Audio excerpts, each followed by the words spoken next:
Good morning class. Shivji public school की online class में आपका स्वागत है।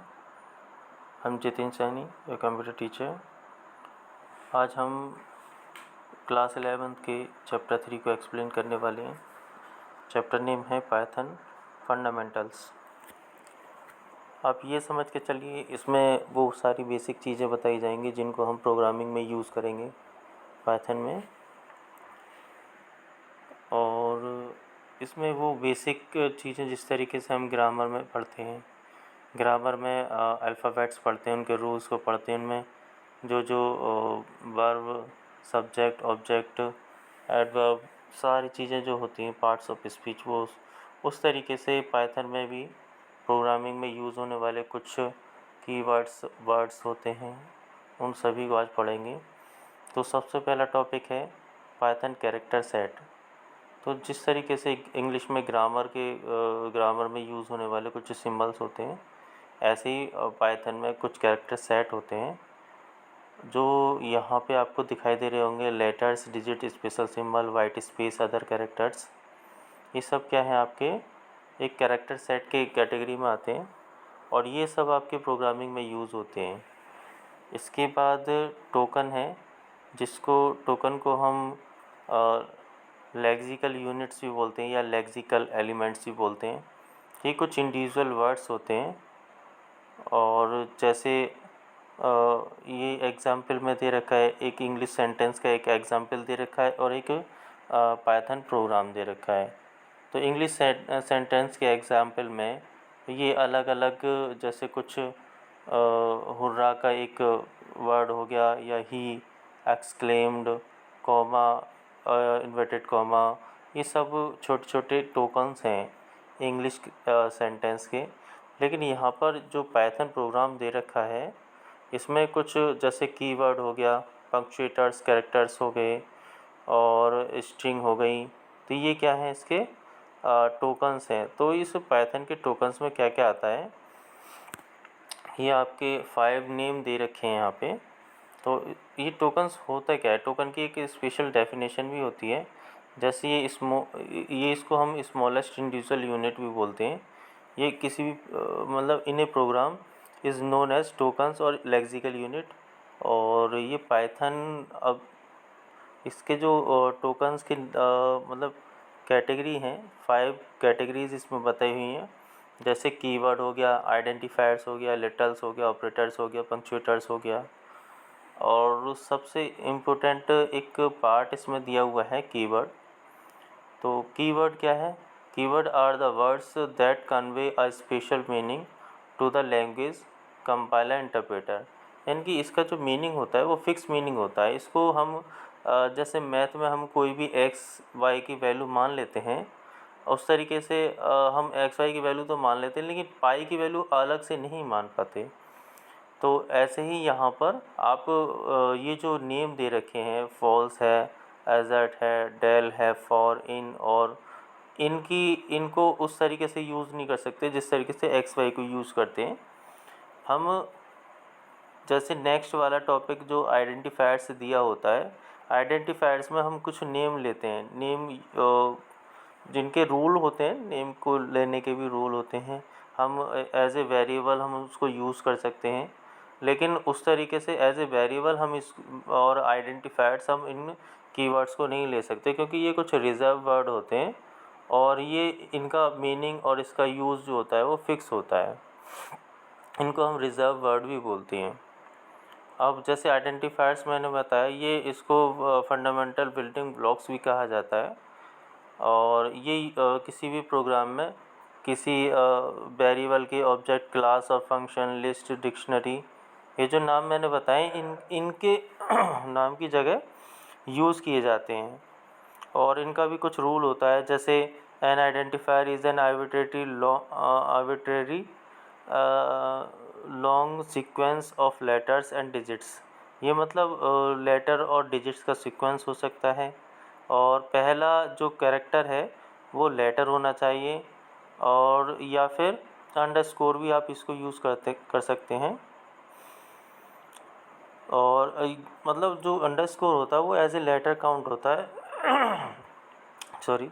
इसके बाद अपर एंड लोअर केस लेटर जो होते हैं इसमें डिफरेंट होते हैं, तो आप उनको ध्यान रखेंगे कि किस में आपने लोअर केस लेटर को यूज़ किया है और किस में अपर केस लेटर को यूज़ किया है। इसके बाद 0 से 9 तक की डिजिट्स जो होती हैं वो यूज़ हो सकती हैं, लेकिन the digits 0 through 9 can be part of the identifier except for the first character, यानी कि फर्स्ट कैरेक्टर जो होगा वो डिजिट नहीं होना चाहिए।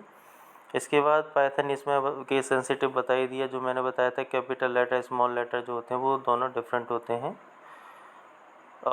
N identifier must not be keyword, और इसमें आइडेंटिफायर को हम एज ए कीवर्ड कीवर्ड को एज ए आइडेंटिफायर यूज़ नहीं कर सकते।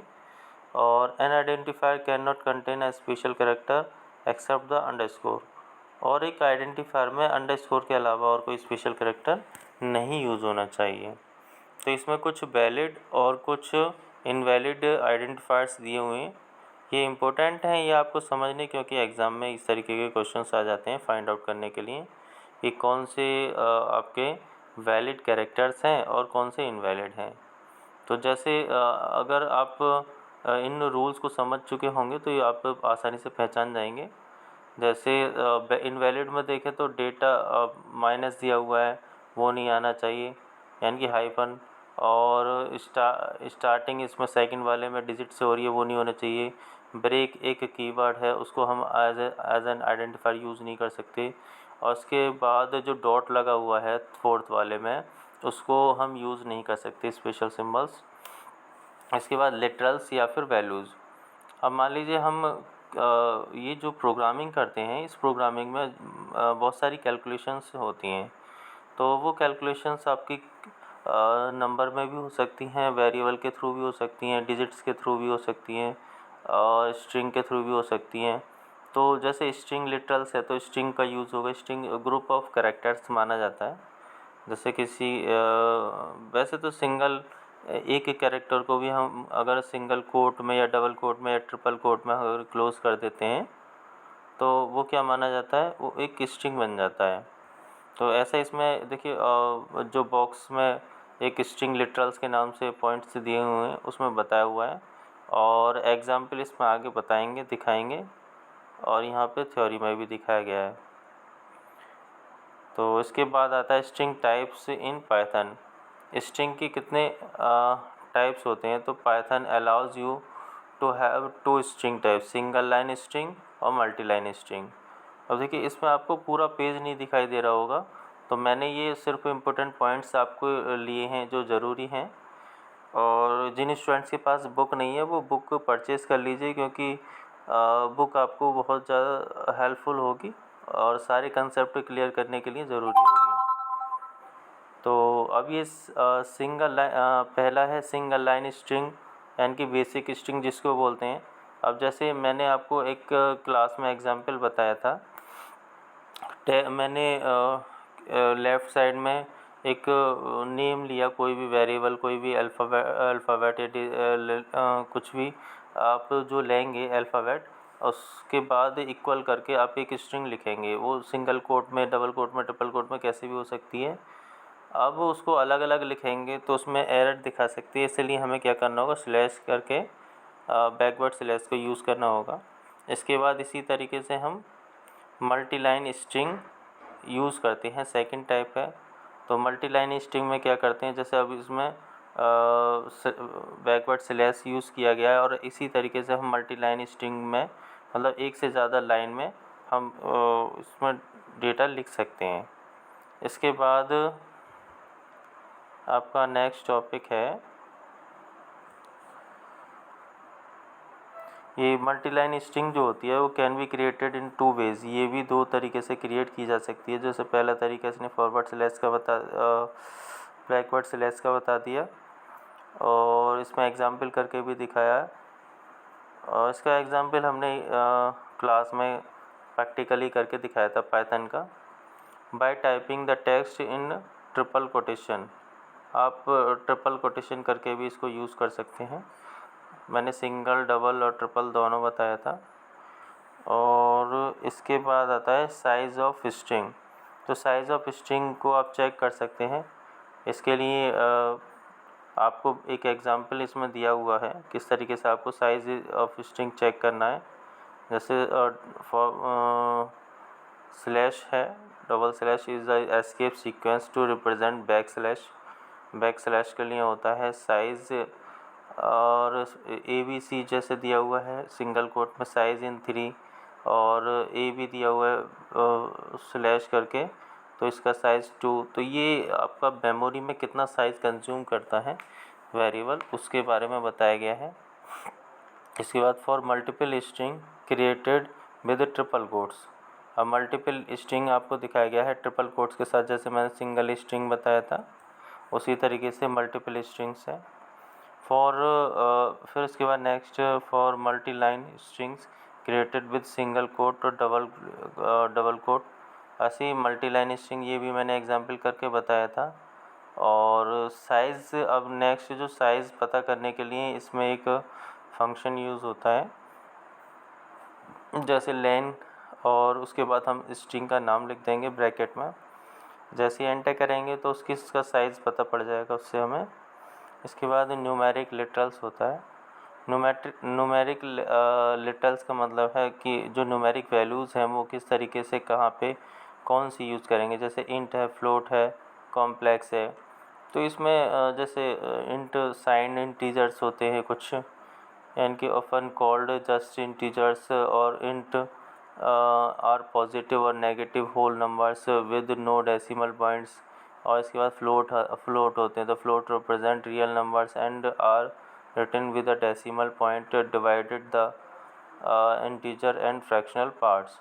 ऐसे ही कॉम्प्लेक्स नंबर्स होते हैं जैसे are of the form a plus B J, या where a and b are floats and j represent √-1 which is an imaginary number. तो इस तरीके से कॉम्प्लेक्स नंबर का भी हम यूज़ कर सकते हैं। इंटीजर लिटरल्स आपको पता ही होगा किस तरीके के होते हैं, पॉजिटिव और negative values. Integer literals are whole numbers, मैंने बता दिया था, विदाउट एनी फ्रैक्शनल पार्ट, कोई फ्रैक्शनल पार्ट नहीं होता इसमें। और the method of writing integers constant has been specified in the following rule. इसके कुछ रूल्स होते हैं किस तरीके से उसको लिखते हैं कि N integer constant must have at least 1 digit and must not contain any decimal point. It may contain either positive or negative sign. A number with no sign is assumed to be positive. Commas cannot appear in an integer constant। तो ये इसके rule हैं। फिर उसके बाद floating point literals. तो floating point literals आपके दो के कॉम्बिनेशन में होते हैं। जैसे floating literals are also called real literals. Real literals are numbers having fractional part. तो इसमें फ्रैक्शनल पार्ट होता है। दीज में 2 पार्ट्स में होता है, जैसे मैंने बताया था। तो एक फ्रैक्शनल पार्ट होता है, एक एक्सपोनेंशियल पार्ट होता है, एक्सपोनेंट पार्ट बोलते हैं इसको। तो फ्रैक्शनल पार्ट जैसे आपको यहाँ पे डिजिट्स जो दिखाई दे रही हैं वो दो मतलब एक ग्रुप में दिखाई दे रही होंगी। तो real literals in fractional form consist of sign और unsign digits including a decimal point between digits. तो वैलिड लिटरल्स क्या हैं, जैसे 2.0, 17.5 माइनस के 13.0। और इनवैलिड में जैसे 7 आ गया प्लस 17 डिवाइडेड 2। तो जैसे /2 इलीगल सिंबल है, इसको यूज़ नहीं कर सकते। 2 डेसिमल पॉइंट्स एक साथ यूज़ नहीं कर सकते। कॉमा अलाउड नहीं होता है। तो इस तरीके से। और इसके बाद एक्सपोनेंट फॉर्म क्या होती है। ये एक्सपोनेंट फॉर्म होती है जिसमें बहुत बड़ी डिजिट को हम आसानी से लिख पाते हैं। इसमें एक 35वां पार्ट होता है, एक एक्सपोनेंट पार्ट होता है। तो जो ई के बाद वाला पार्ट होता है वो एक्सपोनेंट पार्ट होता है, उससे पहले 35वां पार्ट होता है। जैसे 35वां पार्ट, जैसे इसमें 0.58 इंटू 10⁻1 है। तो 0.58 क्या है, एक 35वां पार्ट बोलते हैं। और ई जो होता है एक्सपोनेंट पार्ट होता है, यानी कि 10⁻1। तो जो इसको हम किस तरीके से लिख सकते हैं, E01, ये हो गया एक्सपोनेंट पार्ट। इसके बाद आपका है बूलन लिटरल्स। तो Boolean literals in Python is used. ये बूलन का मतलब आप ट्रू फॉल्स 1 0 और यस नो इस तरीके से आप जानते होंगे। तो इसमें ट्रू फॉल्स जो है वो बूलियन लिटरल्स को यूज़ किया गया है। इसके बाद स्पेशल लिटरल्स नन।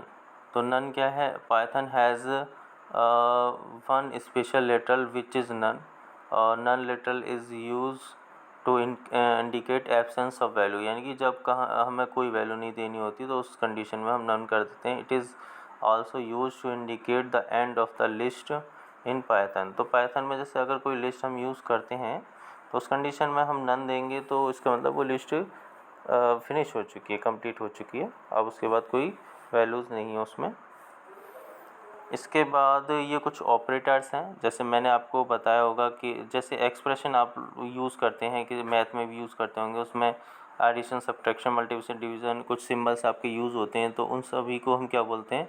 ऑपरेटर्स बोलते हैं। तो ऑपरेटर्स यहाँ पे क्या हैं? जैसे operators are the tokens that trigger some computation and applied to variable and other object in a expression variable and objects to which the computation is appeared are called इसमें जो वैल्यूज़ होती हैं उनको ऑपरेंड्स बोलते हैं और जो symbols होते हैं उनको ऑपरेटर्स बोलते हैं। जैसे यूनरी ऑपरेटर है, एक सिंगल ऑपरेंड के साथ वर्क करता है। बाइनरी है, 2 ऑपरेंड के साथ वर्क करता है।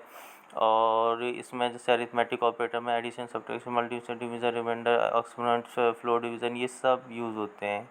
ऐसे बिटवाइज ऑपरेटर प्रोग्रामिंग में यूज़ होते हैं।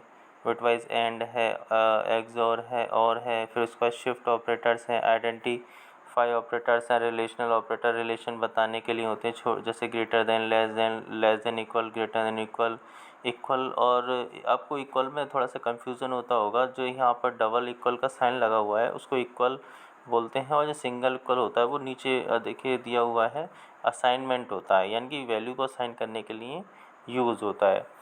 तो ये असाइन, सम, ये सब जो है ना एक्सप्रेशंस में यूज़ होंगे। इसके बाद लॉजिकल ऑपरेटर्स एंड और नॉट 3 होते हैं। तो इसके बाद membership operators in, not in. इसके बाद पंक्चुएटर्स आते हैं, इनके जो सिंबल्स होते हैं special symbols. Punctuators are the symbols that are used in programming language to organize sentence structure and indicate the rhythm and emphasis of expression statements and program structure। इसके बाद bare bones of Python program. अब जो कुछ ज़रूरी चीज़ें जो programme में use होने वाली हैं उनको एक करके यहाँ पे बताया गया। जैसे जो हैज़ कैरेक्टर है उसको, उसका क्या यूज़ होता है, यानी कि एक कमेंट बनाने के लिए यूज़ होता है। आप इसमें कमेंट अपनी नॉलेज के लिए, अपनी इन्फॉर्मेशन के लिए, यूज़र की इन्फॉर्मेशन के लिए आप दे सकते हैं, जिससे कि प्रोग्रामर या यूज़र समझ सके कि ये जो लाइन है या यहाँ पे किसी अल्फ़ाबेट, वर्ड या सिंबल का यूज़ किया गया है तो क्यों किया गया है। तो वो आप नॉलेज के लिए यहाँ पे कुछ लिखना चाहते हैं उसके लिए कमेंट देते हैं। फिर इसके बाद स्टेटमेंट्स दी हुई हैं, किस तरीके से स्टेटमेंट्स को देते हैं, और ये स्टेटमेंट्स क्या होती हैं? ये एक्सप्रेशंस होती हैं और इनका एक ब्लॉक ऑफ कोड होता है। जैसे इफ़ वाला जो इसमें दिया हुआ है, इफ़ के बाद एक कंडीशन दी हुई है, कंडीशन जो अगर ट्रू होगी तो नेक्स्ट लाइन प्रिंट होगी। उसके बाद अगर कंडीशन ट्रू नहीं है तो एल्स करके दूसरी कंडीशन, दूसरी स्टेटमेंट्स एल्स के बाद वाली प्रिंट होगी। तो ये एक ब्लॉक होता है। तो इसके बाद you can see the above sample program contains various components like expression, statements, commands, block और indentation। इंडेंटेशन मतलब एक लाइन ऑफ कोड में आपके जो प्रिंट कराने के लिए दिया हुआ है वो आप लिख सकते हैं। इसके बाद एक्सप्रेशन मैंने बताई दी, ग्रुप ऑफ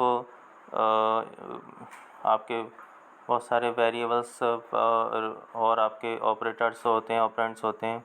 इसके बाद स्टेटमेंट होती है, कुछ प्रिंट कराने के लिए होती है।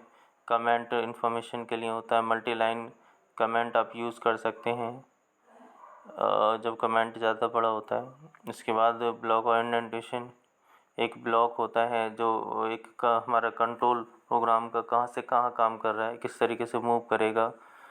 और इसके बाद ये वेरिएबल एंड असाइनमेंट्स मैंने आपको बताया था। वेरिएबल एक नेम होता है जिसमें कोई वैल्यू असाइन की जाती है, इसके बारे में हम डिटेल में चर्चा कर चुके हैं। हमने क्लास में इसको बताया था अच्छे से। क्रिएटिंग अ वेरिएबल, किस तरीके से वेरिएबल को क्रिएट करते हैं कि कोई वेरिएबल का नाम लेंगे, उसकी वैल्यू देंगे, वो वैल्यू एक पर्टिकुलर मेमोरी में जाके सेव हो जाएगी। तो इस तरीके से ये बताया गया है कि किस तरीके से डेटा हमारा सेव होता है मेमोरी में जाके। जैसे उसका कोई एड्रेस होता है, उसका नेम मान लीजिए एज है और उसकी वैल्यू 15 है और वो जाके 20216 पे जाके सेव हो रहा है।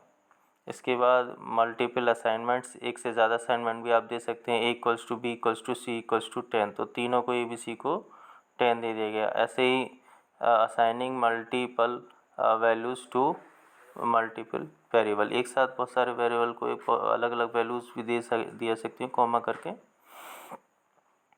और वेरिएबल डेफिनेशन, वेरिएबल की definition, a variable is not created until some value is assigned to it, or a variable is created when you first assign a value to it. It also means a variable is not created until some value is assigned to it, यानी कि जब तक create नहीं होता जब तक उसको value नहीं दी जाती। तो वैल्यू देना जो है ना कंपलसरी होता है, उसका यूज़ होना चाहिए। इसके बाद dynamic typing, in Python you have learned a variable is defined by assigning to it some value of a particular type, यानी कि अब टाइप की बात हो रही, किस तरीके से आप टाइप बता सकें किस तरीके की वैल्यू आप यूज़ कर रहे हैं। और जैसे we can say that the variable x is referring to the value of integer type, तो जैसे x की वैल्यू हमने 10 दी, तो ये क्या है, एक इंटीजर टाइप की वैल्यू है, तो ये टाइप पता होना चाहिए। तो Python will not raise any error, Python में ऐसी कोई एरर नहीं होती है। This is called dynamic typing feature. अब ये एक डायनेमिक फीचर होता है कि आप इसमें पहले से टाइप बताएं, ऐसा कोई ज़रूरी नहीं है, ये इसको खुद से चेक कर लेगा कि कौन सी वैल्यू है, किस तरीके की वैल्यू है। इसके बाद टाइप आप इसमें चेक भी कर सकते हैं कि ये वैल्यू जो थी हमारी किस टाइप की थी। तो टाइप एक फंक्शन होता है, इसको यूज़ कर सकते हैं। Type equals to type bracket में ए लिखा हुआ है और ए की वैल्यू हमने क्या दी थी 10, तो 10 ये बता देगा कि कौन सी है, कि क्लास इंट है। इसके बाद आगे पॉसिबल एरर्स, कुछ एरर्स हैं किस तरीके से possible errors when reading numeric values, किस तरीके से इसमें वैल्यूज़ में एरर आने के चांसेस रहते हैं, उनको हमें कैसे समझना चाहिए। तो you must ensure that the value you are must be in a form, एक तरीके से आपको डेटा को यूज़ करना पड़ेगा, वैल्यू को यूज़ करना पड़ेगा, that is easily convertible to the target type. तो इसमें बताया गया है कि इंट की जगह पे हमें इंट की वैल्यू लेनी चाहिए या फ्लोट की जगह पे फ्लोट की वैल्यू लेनी चाहिए, और जो आसानी से कन्वर्टेबल हो, यह प्रोग्राम में आपको बताया गया है। और इसके बाद आउटपुट थ्रू प्रिंट, प्रिंट के थ्रू किस तरीके से आउटपुट लिया जाता है। तो प्रिंट लिखने के बाद ब्रैकेट में हेलो या कुछ वो हम वैल्यूज़ लेते हैं, उसको प्रिंट करा सकते हैं, और ये मैंने क्लास में ही बताया था। और ये प्रिंट के फीचर्स हैं, किस तरीके से वो आसानी से ऑटो कन्वर्टेबल करता है स्ट्रिंग को, आइटम्स को। तो इस तरीके से ये चैप्टर आपका थर्ड चैप्टर कंप्लीट होता है। I hope you will complete your question answer of chapter 3। जो अनसॉल्व क्वेश्चन आंसर है वो आप सेल्फ कर लेंगे और बुक से हेल्प ले लेंगे, और इसके प्रोग्राम रन करने की कोशिश करेंगे। मैंने रन करना बता ही दिया किस तरीके से आपको प्रोग्राम को रन करना। जिनके पास कंप्यूटर है वो अपने घर पे उसको रन करके देख लेंगे, अच्छे से समझ लेंगे। ये आपका PA1 का सिलेबस है। PA1 में आपका यूनिट टेस्ट में आपका ये 3 चैप्टर्स आएंगे, उसके बाद आगे करेंगे। तो कोई आपको कन्फ्यूज़न प्रॉब्लम मुझसे डिस्कस कर सकते हैं। तो आज के लिए इतना ही। Thank you class.